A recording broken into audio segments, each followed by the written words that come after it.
উত্তরাঞ্চলের কোটি কোটি মানুষের স্বপ্ন। বহুল আলোচিত তিস্তা নদীর ব্যবস্থাপনায় 12,000 কোটি টাকার একটি বড় প্রকল্প বাস্তবায়নের পথে রয়েছে। এতদিন ভারতের বাধার মুখে ফাইলপত্র চাপা পড়ে থাকলেও ডিসেম্বরের মধ্যেই বাংলাদেশ চীনের মধ্যে এই প্রকল্পের চুক্তি সম্পূর্ণ হবে। তিস্তা নদীর ভাঙন রোধ ও ন্যায্য পানির হিস্যা এবং তিস্তা মহাপরিকল্পনা বাস্তবায়নে প্রকল্পের আওতায় তিস্তা নদীর দুই পারে 220 কিলোমিটার গাইড বাঁধ নির্মাণ। বাঁধের দুই পাশে সমুদ্র সৈকতের মতো মেরিন ড্রাইভ পর্যটন নগরী, পরিকল্পিত শহর, নগর ও বন্দর কিভাবে গড়ে তোলার পরিকল্পনা নিয়েছে অন্তর্বর্তী সরকার, তাই জানাবো আজকের এই ভিডিওতে। গত 16 জুলাই অন্তর্বর্তী সরকারের উপদেষ্টা রেজওয়ানা হাসান বলেছেন, 12,000 কোটি টাকা ব্যয়ে এই অঞ্চলে তিস্তা প্রকল্প বাস্তবায়ন হবে। এই প্রকল্পে চীন সরকার ও বাংলাদেশ সরকার যৌথভাবে টাকা দিবে। প্রকল্পের মেয়াদ থাকবে 10 বছর। এর মধ্যে প্রথম 5 বছরে সেচ, ভাঙন রোধ ও স্থায়ী বাঁধ এই 3টি বিষয়ে প্রাধান্য দেওয়া হবে। শিল্পায়নের কথা উল্লেখ করে উপদেষ্টা রেজওয়ানা হাসান বলেন, কুড়িগ্রামে ইকোনমিক জোন তৈরি করা হবে। এটি 215 একর জায়গা জুড়ে থাকবে। এই কাজ করবে ভুটান।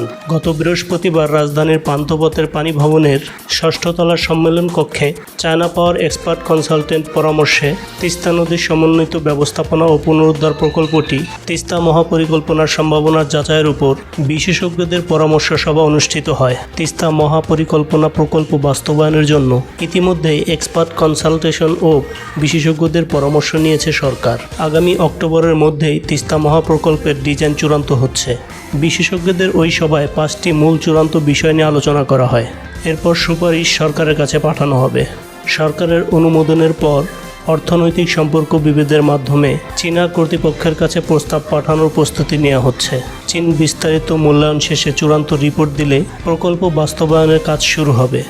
এই প্রকল্প বাস্তবায়ন হলে তিস্তা পার হয়ে উঠবে পূর্ব চীনের জিয়াংশু প্রদেশের মতোই সুন্দর একটি নগরী। চীনা কোম্পানি এসব বিষয় মাথায় রেখে তিস্তা পারের 5 জেলার সাধারণ জনগণের মতামতের ভিত্তিতে এই মহাপরিকল্পনা প্রকল্পের কাজ দ্রুত বাস্তবায়নের নির্দেশনা দিয়েছে বর্তমান অন্তর্বর্তী সরকার।